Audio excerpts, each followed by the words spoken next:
रात्री झोपताना पाय जळजळ होतात का? पायात मुंग्या येतात किंवा चादरीचा हलका स्पर्श सुद्धा सहन होत नाही.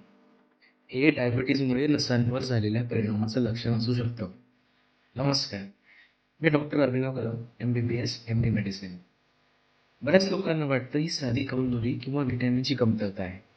पण जेव्हा शुगर बराच काळ जास्त राहते, तेव्हा शरीरातल्या छोट्या छोट्या नर्व्स डॅमेज व्हायला सुरुवात होते. यालाच डायबेटिक न्यूरोपॅथी म्हणतात.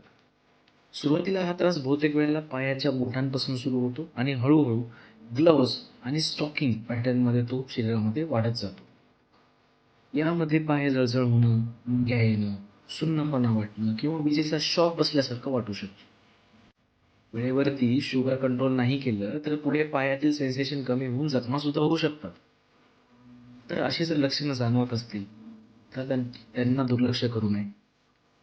जर तुम्हाला किंवा तुमच्या नातेवाईकांपैकी कोणाला अशी लक्षणं आढळत असतील तर तुम्ही भेट देऊ शकता Shri Nanasaheb Kadam multi speciality hospital, Kanheri road, Morenagar, Latur. धन्यवाद.